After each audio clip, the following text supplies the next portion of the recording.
본문 말씀입니다. 마가복음 5장 25절에서 34절 말씀입니다.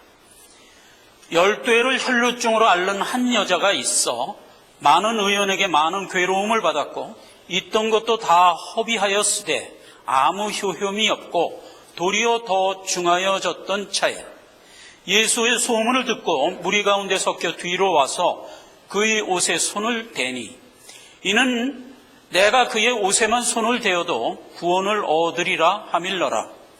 이에 그의 혈루근원이 곧 마름에 병이 나은 줄을 몸에 깨달으니라.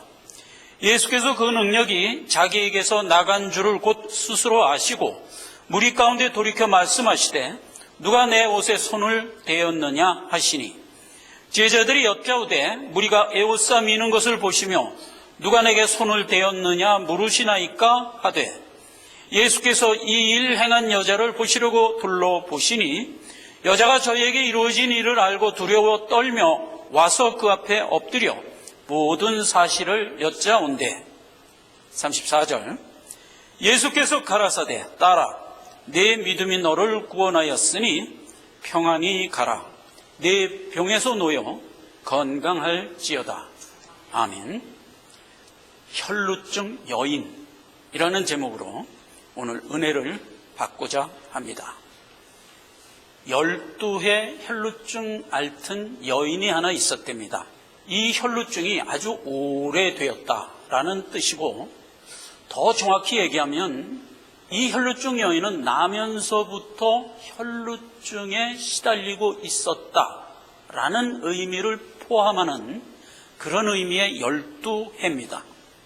이 혈루증이라는 것은 피가 나면 끊이질 않는 병입니다. 상처를 받았다든가 일을 당했을 때 피가 나는 경우가 있어요. 근데 그 피가 이제 스스로 멈춰야 되는데 안 멈추고 계속 흐르는 그런 병입니다. 이 여인이 그 병을 고치려고 백방으로 노력을 했는데 소용이 없었다는 얘기예요.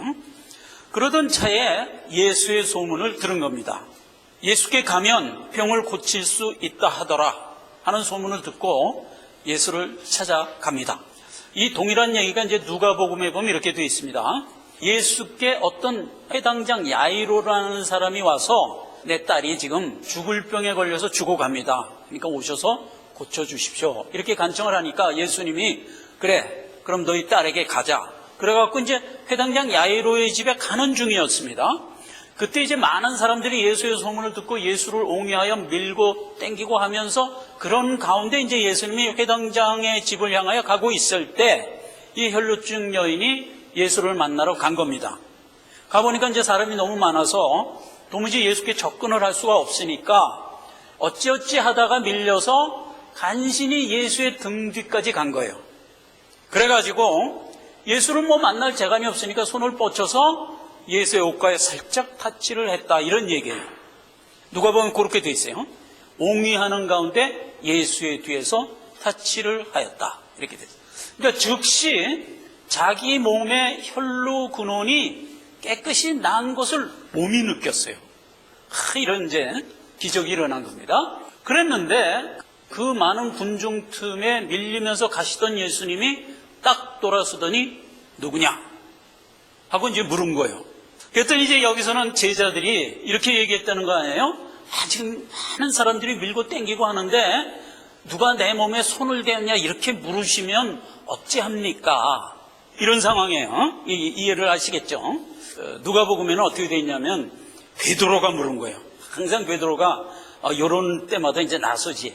아니 예수님 지금 사람이 밀고 땡기고 하는데 누가 내 옷에 손 댔냐? 이렇게 묻는 게 가당한 말씀이세요? 이렇게 이제 따진 거예요, 베드로가. 그때 이제 예수님은 지금 내 옷에 누가 손을 대었느냐, 안 대었느냐, 이게 중요한 게 아니다. 지금 내게서 순간적으로 능력이 나갔다. 예수께 누군가 와서 어떤 손을 갖고 손을 대었더니 예수께서 능력이 턱 나가는 걸 예수님이 느꼈대요. 이건 우리가 이해할 수가 없어요. 이건 하나님이 우리에게 주시는 말씀인 거예요. 즉, 결론적으로 무슨 얘기예요? 누군가 지금 구원을 받는구나 하고 하나님이 아신다는 얘기예요. 이건 뭐 우리가 이해하려고 들면 안 돼요. 그건 하나님이 하시는 하나님 입장에서의 말씀이기 때문에 우리는 그냥 받아야 돼요. 누구냐? 하고 이제 찾았단 말이에요. 예수님이. 몰라서 찾았을까? 알지. 그러나 이제 예수님은 어떤 의도를 갖고 찾는 겁니다. 누구냐? 그럼 뭐 그쯤 되니까 이제 이 여자가 두렵지. 두렵지 않겠어요? 그러니까 이제 엎드렸어요. 예수님, 실은 접니다.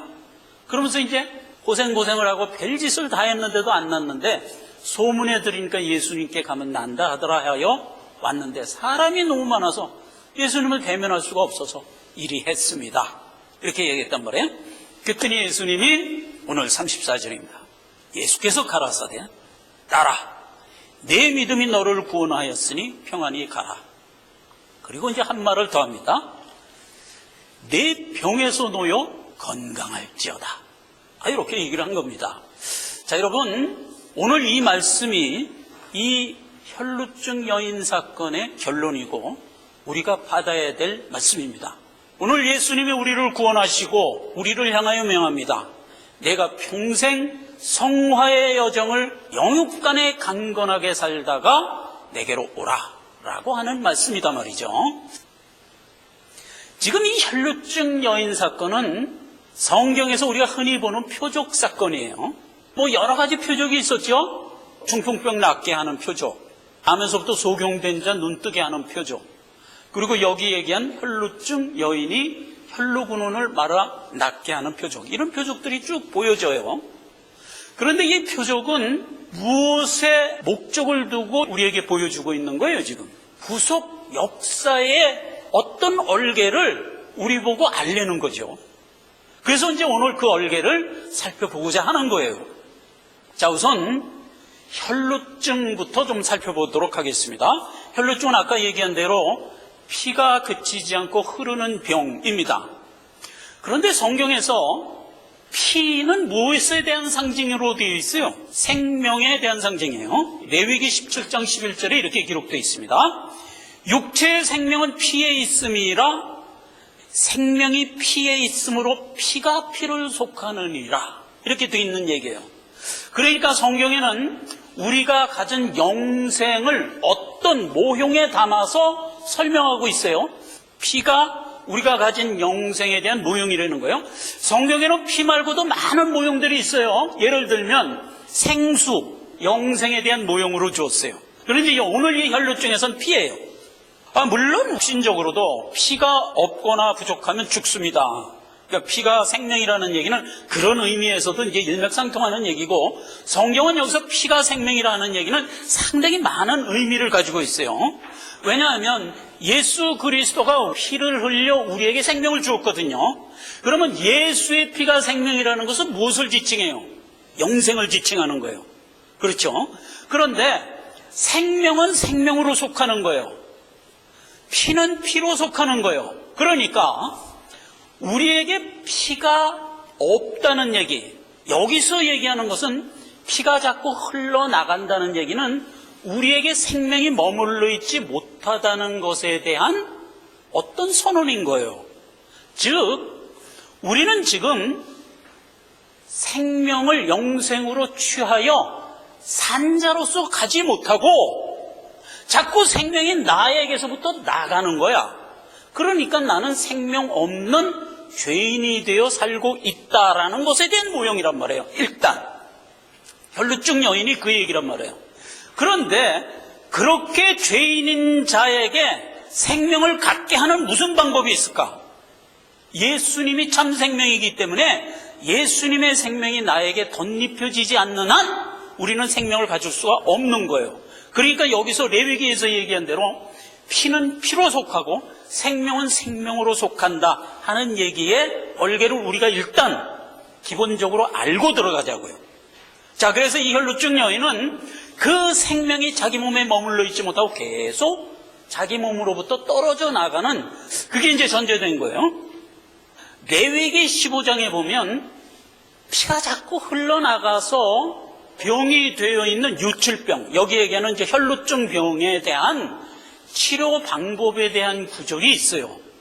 우리가 구약에 보면 이렇게 표적으로 주셨던 많은 병의 치료 방법들이 구약 레위기에 많이 있어요. 예를 들면 지난번에 한번 살펴본 대로 문둥병 환자의 문둥병이 치유되는 방법, 이런 것들이 레위기에 다 있었던 거 기억하죠? 그러면 이제 그 안에 들어가 보면 문둥병이 어떻게 치유되는가 하는 얘기가 쭉 기록되어 있고, 그것은 오늘날 우리가 죄인인 상태에서 어떻게 생명 갖고 산자가 되어 하나님의 자녀가 되는가에 대한 설명이란 말이에요. 그러니까 그 원리를 구약의 그 사건에서 우리가 캐치하여 오늘날 신약에 우리에게 임한 이 귀한 구원을 이해할 수가 있는 거예요. 그렇죠? 그래서 이제 오늘도 레위기 15장에 혈루증을 치유하는 구조를 한번 들어가 보자는 말이에요. 그 얘기를 제가 중요하기 때문에 일부러 이제 주보 뒤에다 이렇게 뽑아놨어요. 15장 19절부터 몇 구절을 읽겠습니다.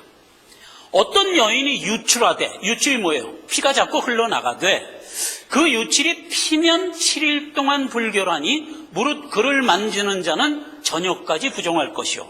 자, 이것은 우리가 시간이 없으니까 그냥 해석하면서 들어갑시다. 자, 여기서 어떤 여인이 그랬어요. 여인 그러면 성경에서 뭐예요? 성도, 하나님의 자녀, 그렇죠?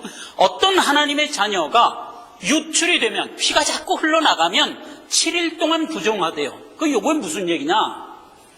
어떤 택한 자녀가 그 사람의 평생 동안 죄인으로 있을 수밖에 없는 거예요. 왜냐하면 우리는 모두 하나님의 택한 자녀라 할지라도 이 땅에 어떤 모습으로 태어나요? 죄인의 모습으로 태어나요. 즉 여기서 얘기한 대로 유출병 가진 자의 모습으로 태어나는 거예요. 그렇게 태어나서 가만 놔두면 며칠간 불결한 거예요. 7일간. 그러니까 아무리 택한 자녀라 할지라도 가만 놔두면 평생 죄인으로 가는 거예요. 평생. 그런데 하나님이 택한 자녀이기 때문에 평생 죄인으로 가다가 그 생 마감하게 하면 안 되지.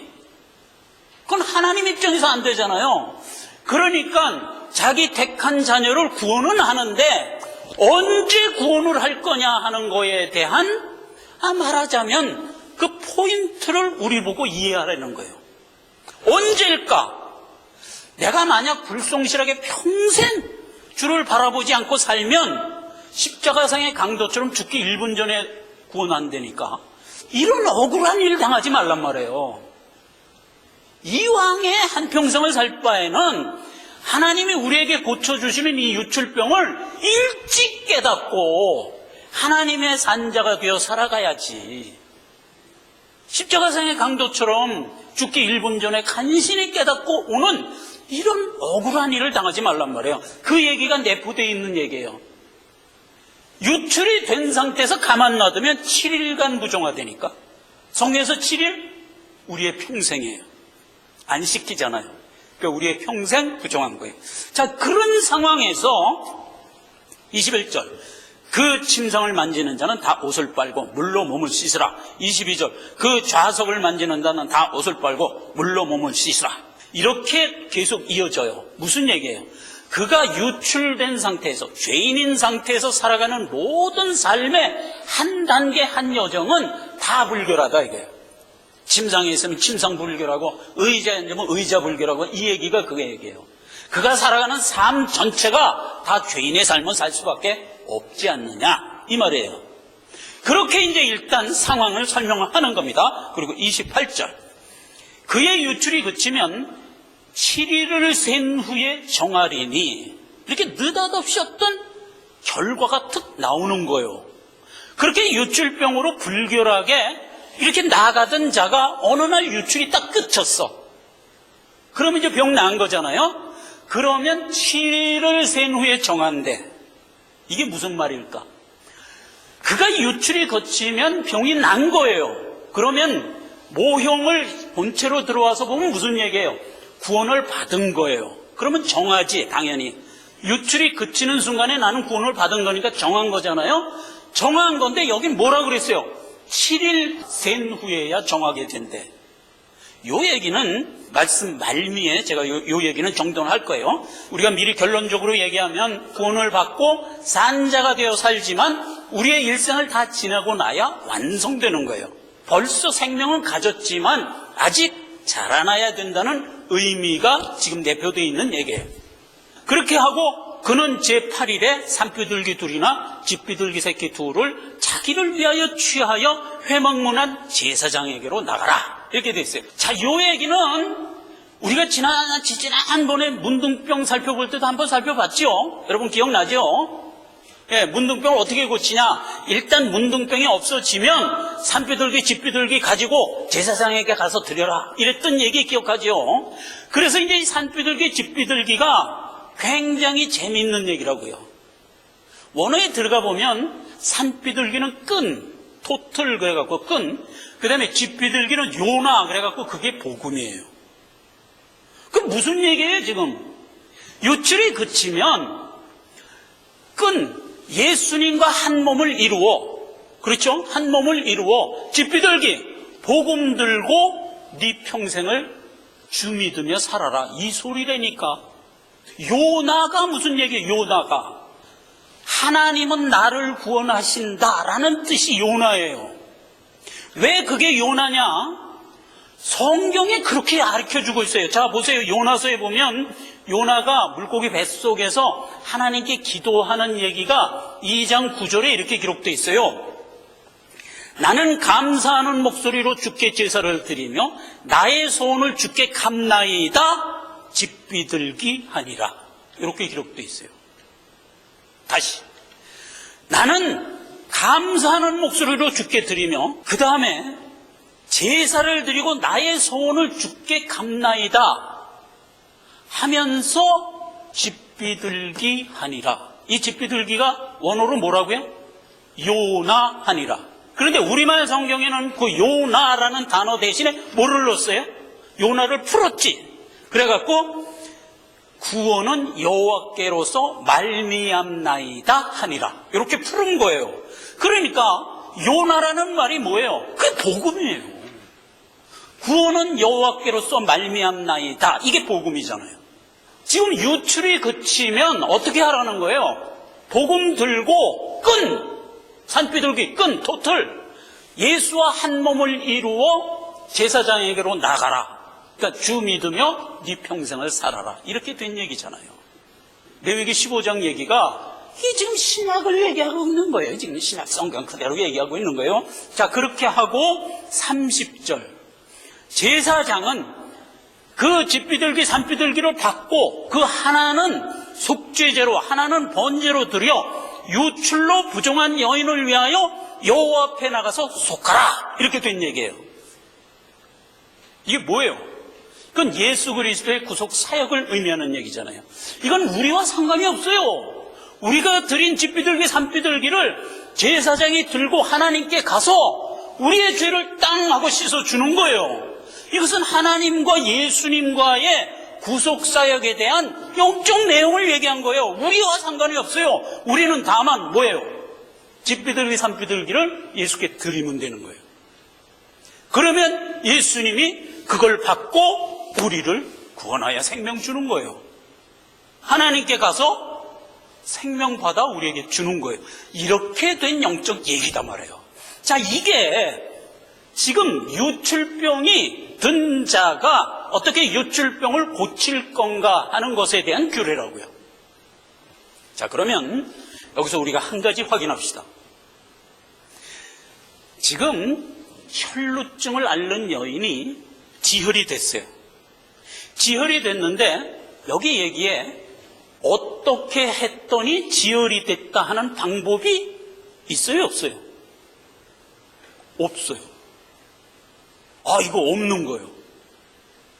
없어요. 근데 우리가 지금 뭘 본 거예요? 유출병 환자가 어떻게 지혈을 받아 병을 나을 수 있느냐에 대한 규례를 보려고 지금 레위기 15장을 들어가 봤는데 의외로 어떻게 지혈됐느냐에 대한 방법은 없는 거예요.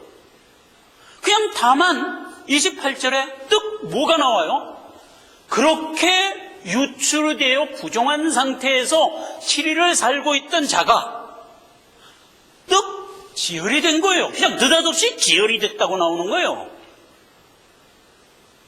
이 얘기. 어떻게 지혈이 되느냐 하는 방법은 우리에겐 없는 거예요. 하나님이 우리의 유출병에 지혈을 딱 시켜주고 그리고 출발하는 거예요. 그 얘기를 어디서 우리가 힌트를 얻어야 돼요? 레위기 15장에서 힌트를 얻어야 돼요. 레위기 15장은 아무리 눈을 들여다봐도 유출병으로 부종한 자가 28절에 특 지혈이 됐다로 시작하는 거예요. 그냥 지혈이 되면 어떻게 되는 거예요? 복음 들고 예수께 한 몸 이루어 너희 성화 생활을 해라. 이렇게 그냥 즉시 나오는 거예요. 자, 요거를 우리가 일단 원칙으로 들고 다시 본문으로 돌아봅시다. 여기서 지금 혈루증 여인이 지혈하는 방법을 찾으려고 백방으로 노력했다고 되어 있죠. 다시 한번 볼까요? 많은 의인에게 많은 괴로움을 받았고 있던 것도 다 허비하였으되 아무 효용이 없어 낙심하고 있는데 도리어 병은 더 중하여졌더라. 이런 상태인 거예요. 그런 상태에서 이 여인이 하다 안 되는 상태에서 무슨 소문을 들은 거예요? 예수의 소문을 들은 거예요. 근데 예수는 그 병을 고친다 하더라 하는 소문을 뜩 들은 거예요. 근데 여러분, 이 소문은 그 전에도 수많은 소문을 들었겠지. 어느 의원에 가면 고친다 하더라, 어느 의원에 가면 고친다 하더라, 다 찾아다닌 거 아니에요. 다 소용없었잖아요. 근데 이제 어떤 소문 중에 하나예요. 많은 소문 중에 하나예요.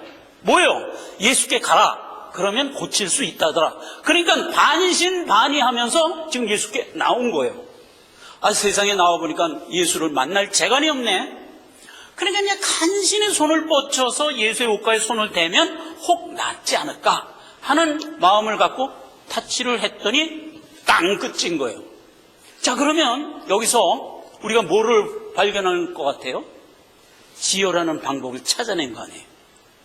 찾아냈어요. 그래요, 안 그래요? 찾아낸 거예요. 그런데 레위기 15장에는 분명히 지혈 방법은 없어요.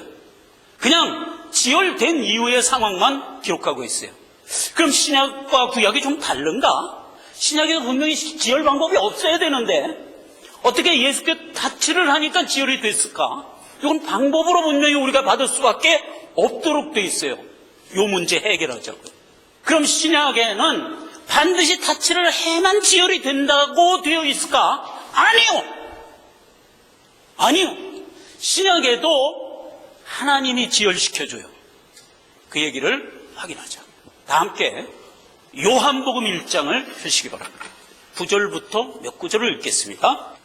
참빛 곧 세상에 와서 각 사람에게 비치는 빛이 있었나니 그가 세상에 계셨으며 세상은 그로 말미암아 지은 바 되었으되 세상이 그를 알지 못하였고 자기 땅에 오매 자기 백성이 영접지 아니하였으나 요거예요. 요게 지금 많은 택한 자녀들이 유출병 걸려서 죄 중에 생명을 자기 몸에 간직하지 못한 채 살고 있는 상황을 설명한 거예요. 다시 봐요. 그가 세상에 계셨으면 세상은 그로 말미암아 지은 바 되었으되 세상은 그를 알지 못했대요. 그리고 자기 땅에 왔는데 자기 백성이 영접지 않은 거예요. 요 상태가 지금 유출병 들린 여인이 죄 중에 불결한 가운데 살고 있는 상태를 얘기한 거예요. 자, 그런데 느닷없이 12절에 뭐라고 되어 있어요? 영접하는 자, 곧 그 이름을 믿는 자에게는 하나님의 자녀가 되는 권세를 주셨다, 이게. 그러니까 이 여인처럼 예수께 나와서 예수의 옷가에 손을 대는 자가 있었으니 대자 그가 하나님의 자녀가 되었다, 이 말이에요. 그러니까 여기서 영접하는 자에 해당하는 게 예수께 나와서 예수의 옷가에 손을 댄 것과 동일한 얘기예요. 그렇죠? 동일한 얘기죠. 하나도 틀린 게 없어요. 그리고 결론을 이렇게 얘기하는 겁니다. 13절에 이는 혈통으로나 육종으로나 사람의 뜻으로 나지 아니하고 오직 하나님께로서 난 자들이니라 말해요. 그러니까 방법이 어디 있었다는 거예요? 영접을 한 것이 방법이에요, 지금? 아니라고 돼 있잖아요. 여기 아니라고. 혈통으로나 육종으로나 사람의 뜻으로 된 게 아니라고 여기 분명히 돼 있잖아요. 그럼 뭐예요? 하나님이 하신 일이라고요. 하나님이 하신 일. 그러니까 레위기 15장이 옳았다고요. 어느 날 혈루증에 걸려서 병중에 있는 사가 뚝 지혈이 된 거예요. 그런데 여기서 뭐가 중요해요? 하나님의 소문을 듣고, 즉 복음을 듣고 하나님께 나와서 옷가에 손을 댄 행위는 뭐냐 이거야. 그건 뭐냐 말이에요. 그건. 놀랍게도 지혈이 된 자는 산비둘기 집비둘기를 들고 예수께 가라에 해당하는 얘기라고요. 명쾌하게 이렇게 매듭이 안 지어지죠. 그러나 성경은 우리의 구원을 어떤 시간적으로만 설명하지 않아요. 영원 속에서 설명하는 거예요. 영원 속에서 설명하는 거예요. 그러니까 예수 그리스도가 우리를 구원한 것은 예수 그리스도의 구원의 섭리 중에서 이루어지고 있어요. 그렇게 이루어지고 있으며 그것이 우리에게 어떤 방법으로 인식되느냐를 설명하고 있는 거예요, 지금. 사람마다 다 틀려요. 저 같은 경우는 나이 30대에 예수의 옷가에 손대러 나왔어요. 어떤 사람은 태어나면서부터 믿음 갖고 모태신앙으로 태어나요. 엘리 같은 그런 사람이에요. 모태신앙으로 태어나요. 어떤 사람은 십자가상의 강도처럼 죽기 1분 전에 예수의 옷가에 손을 대는 자도 있어요. 이거는 하나님이 우리에게 베푸시는 구원의 섭리가 각 사람에게 다 다르게 나타나고 있는 것에 대한 설명이고, 그것은 무엇에 대한 반증이기도 하나요? 우리는 하나님의 로봇가 아니라 하나님이 우리에게 자유의지를 줘 하나님의 성품으로 이 땅에 죄인의 모습으로 놓았다는 반증이잖아요. 우리는 자유의지를 갖고 하나님이 우리에게 베풀어 주신 이 구원의 은혜를 내 자유의지가 계속 거부하면서 갈 수 있어요. 그걸 반증하는 거예요. 그러나 우리가 하나님을 이길 수 있나? 없어요. 우리는 반드시 우리 생애 동안에 결국은 항복하고 예수께 나가는 거예요. 이게 택함을 받았다는 것에 대한 이해예요. 지혈 방법은 우리에게 없어요. 다만 하나님이 나를 살려주셔 생명 주었다는 것을 확인하여 취하는 방법밖에 나에게는 없는 거예요. 모든 믿는 자는, 하나님이 택한 자는 이걸 인식해야 돼요. 그러나 우리가 이걸 인식하기까지는 상당히 신앙의 수련을 겪어야 인식해요. 처음에는 내가 결단했기 때문에 내가 믿은 거예요. 그렇죠? 그래서 내 결단이 언제든지 내 신앙에 앞서가요. 그러나 우리는 성경을 읽으면 읽을수록 무엇을 깨닫게 돼요? 내 결단마저도 하나님의 은혜 가운데 허락된 부분이구나를 아는 거예요. 그렇죠? 그렇게 아는 거예요. 그래서 예수님은 우리의 구원에 대하여 이렇게 얘기합니다. 누가복음 13장 32절입니다. 오늘과 내일 내가 귀신을 쫓아내며 병을 낫게 하다가 제3일에 완전하여 지리라. 오늘 읽은 레위기 15장에는 뭐라고 얘기를 했냐? 29절에 그는 제8일에 산비둘기 둘이나 집비둘기 새끼 둘을 자기를 위하여 취하여 회막문 제사장에게로 가져가라. 이렇게 얘기한 거나 같은 얘기예요. 이게 지금 이게 같은 얘기예요. 오늘과 내일 내가 귀신을 쫓아내며 병을 낫게 하다가 제3일에 완전하여 지리라 하는 얘기와 제8일에 집비둘기 산비둘기 들고 제사장에게 가면 깨끗해지리라 하는 얘기는 같은 얘기예요. 자, 보세요. 성경에서 우리의 구속을 시간에 담아서 설명해 준 거에는 두 가지 프레임이 있어요. 하나는 팔의 개념이에요. 팔은 창세기에서 우리를 구원하여 완성하는 개념을 이렇게 실어줬어요. 1일에서 6일 우리 창조했어요. 요게 한 덩어리. 그 다음에 7일 날 안식을 했어요. 뭐예요? 예수 그리스도가 우리에게 생명의 법 주어서 그 안에서 우리로 구원 얻게 했어요. 그리고 제 8일 이것을 완성하여 마감하는 거예요. 이게 8이에요. 자, 그래서 6, 7, 8 그래서 3단계로 설명을 해요. 그런데 여기서 지금 오늘과 내일 그리고 제3일이라고 한 이 말은 구약에서 우리를 구원한 7대 절기 중에서 유월절, 무교절, 초실절을 묶은 얘기예요. 그건 뭐 우리가 너무 잘 아는 거죠. 유월절, 예수 그리스도가 유월절 양이 돼서 십자가에서 죽으신 것, 이게 이제 첫째 일이고요. 그 다음에 두 번째 일은 그렇게 우리를 구원하고 우리에게 7일간 무교병 먹으라 그랬잖아요. 무교병이 뭐예요? 누룩 없는 떡, 성경 말씀이잖아요. 그 성경 말씀을 7일간 먹으라가 뭐예요? 우리 평생 먹어라. 즉 우리 보고 성화의 삶을 명하지요. 그렇게 해갖고 제3일에 초실절, 예수 그리스도가 부활한 것처럼 우리도 몸이 부활하여 완전하여 지리라 한 얘기란 말이에요. 그러므로 우리는 지금 엄밀히 따지면 어느 때에 살고 있어요? 1, 2, 3일 중에선 2일에 살고 있어요. 구원하여 성화의 여정, 무교병 먹으며 살게 한 2일에 살고 있어요. 6, 7, 8에서는 어느 시기에 살고 있어요? 안식기 7일에 살고 있어요. 엄밀히 따지면 그렇게 살고 있어요. 그러나 여러분, 우리는 이미 8을 소유했어요. 8의 개념은 뭐예요? 하나님이 너는 내 것이라 하고 인친 날이 8일이에요. 그래요. 그래서 할례를 8일 날 취하는 거예요. 그래서 너는 내 것이라 하고 딱 인을 쳐버려.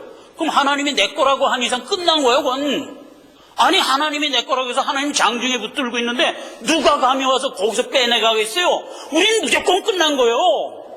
예. 그렇게 해서 우리는 8을 이미 소유하고 있어요. 그러나 무엇이 아직 안 됐어요?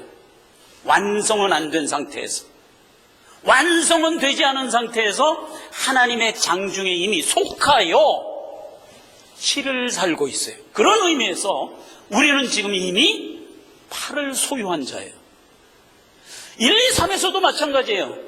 무교병을 먹으면서 2일을 살고 있어요. 그러나 제3일에 완전하여 지리라를 바라보며 살고 있고, 우리는 이미 예수의 장중에 들어가서 예수와 한 몸을 이루어 살고 있기 때문에 이미 우리는 3일에 들어가 있는 자예요. 그래요? 그래요? 3일, 8일에 속하여 지금 이때를 살고 있지만 아직 완성이 되지 않고 자라가면서 완전을 향하여 나가고 있다는 점에서 이미 우리는 8, 3을 소유한 자예요. 그 얘기가 바로 오늘 본문 말씀이에요. 34절 다시 봅시다. 예수께서 가라사대 따라 내 믿음이 너를 구원하였으니 평안히 가라 네 병에서 놓여 건강할지어다. 이 말이에요. 날마다 정금같이 자라며 가라, 이 소리예요. 이미 우리는 완전을 향하여 가고 있는 자가 된 거예요. 오늘 예수님이 뭐라고 얘기했어요? 귀신을 쫓아내며 병을 낫게 하며 그랬잖아요. 그 얘기를 풀면 무슨 얘기예요? 귀신의 한 몸이 되어 살고 있는 걸 영적으로 뭐라고 그래요? 그게 죄인이잖아요. 근데 예수님이 오셔서 이 구속사역 전체에서 계속 내 백성의 죄에서 구원하여 산자가 되게 하는 일을 계속 하고 있잖아요. 오고는 수많은 세월에. 그게 뭐예요 지금? 귀신을 쫓아내며라는 얘기와 같은 얘기잖아요. 우리가 귀신 살펴보면서 지난 시간에 한번 자세히 살펴봤지요. 귀신이 무슨 뭐 요즘 드라마에서 나오는 도깨비 무슨 뭐 귀신과 싸우자 이런 식의 얘기가 아니라 그랬잖아요. 귀신은 타락한 천사 아담을 유혹하여 죄인 되게 했던 그 영물, 그걸 쫓아냄으로써 우리가 죄 없이 함을 받고 구원을 얻는다는 그 의미라고 그랬잖아요. 그렇게 하며 병을 낫게 하다가가 뭐예요? 날마다 성화하여 깨끗함을 입으며 자라간다 말이죠. 그래서 제3일 8일에 주님 재림하는 날 우리는 완성될 거예요. 자, 이게 오늘 혈루증 여인이라는 표적 사건을 통해서 알게 하시려 하는 구속사 전체와 마침내 어떻게 완성되어 하나님의 성산에 우뚝 설 자인가에 대한 그림이다. 기도하겠습니다. 아버지 하나님 은혜를 감사합니다. 혈루증 여인을 어떻게 지혈시켜서 깨끗게 하여 완전하고 건강한 자가 되게 하셨는가 하는 것을 하나님이 주신 말씀의 표적을 통하여 우리가 깊이 이해합니다. 신년 벽도입니다. 우리의 믿음을 더욱 순전케 하옵시고 한 해도 건강하게 깨끗하게 정화되어 나가는 우리 모두가 되게 하옵시고 우리가 속해 있는 가족과 우리의 삶의 터전 가운데 항상 우리가 빛으로 살아가면서 사람들에게 이 귀한 소망을 나누는 자 되게 하옵소서. 예수님의 이름으로 기도했습니다. 아멘.